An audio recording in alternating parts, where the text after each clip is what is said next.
Hello everyone. I'm working today on my stenciled wallpaper wall. And you can see behind me here, I have a good bit of the stenciling done. I just have some spots to fill in at the top and bottom and over at the corners. So, first thing we have to do on the stenciling is spray the adhesive. This is my stencil laying right here. I'm going to put a very light coat of adhesive on the stencil. Then we're going to let that dry for a couple minutes. And then I'll show you what I've been doing here to stencil this. So I'm going to turn the camera off for a minute, get set up on the tripod, and then I'll get back to the video. Okay, so the adhesive has dried on the stencil. What I've done is actually laid out the grid pattern here for the stenciling along the bottom. And so I have pencil marks right above the wainscoting here. And they can be there, they're not gonna hurt anything because I'm actually gonna put a trim on top of here so they'll get hidden. Also, you can kind of see here where these other stencils, I didn't get quite down to the wainscoting with the paint, but that doesn't matter because that trim's going to hide it.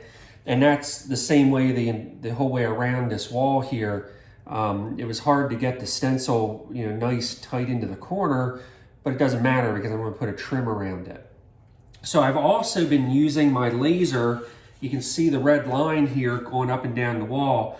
That way I only have to do my layout lines at the bottom, and then the laser extends it the rest of the way up, and I don't have a bunch of pencil marks that I need to erase later on.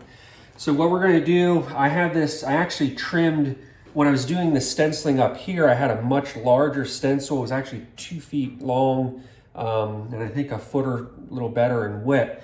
But what I've done is actually trimmed pieces off of it now to do the top and bottom. So I actually trimmed this so I can pretty much set it right down on top of the wainscoting here.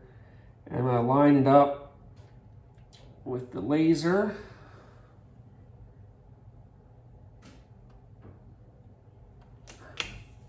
And once that's all lined up, you just kind of pat it in place and get it to stick.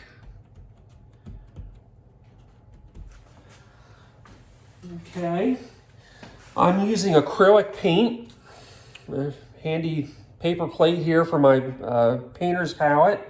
I'm using a stenciling brush, which a stenciling brush has a flat end on it. And I know there's other ways to do stenciling, use a sponge, or some people use a roller. I found that this stencil with a whole lot of little detail, it was working much better here with the brush.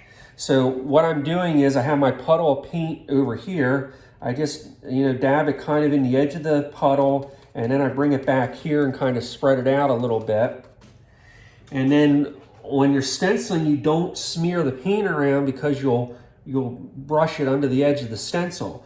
So what I'm going to do is actually dab it or peck it on.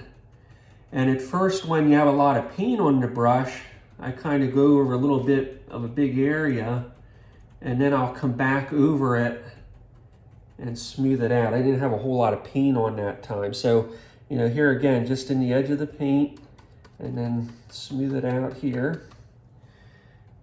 And we're gonna peck it on here.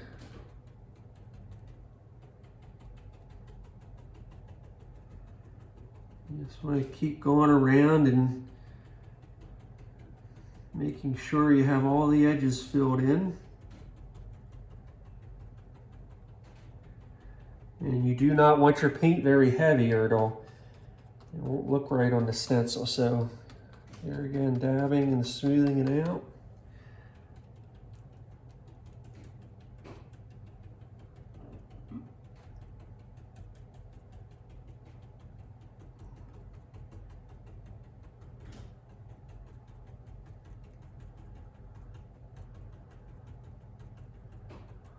I usually like to have my music playing when I do this because you can peck to the beat of the music. Except my wife says I can't because of copyright laws, so I had to turn the music off.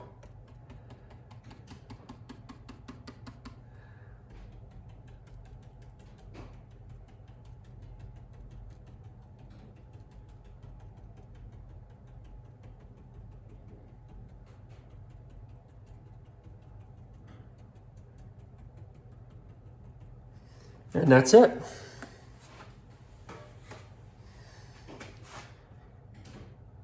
Pull this stencil off. And there you go. I'll move on. I have all these little ones to fill in along the bottom, and then the same way up the ends and across the top. And then I'll be ready for trim. And there's some other detail that gets put on this wainscoting that I need to make yet. So that's it for now.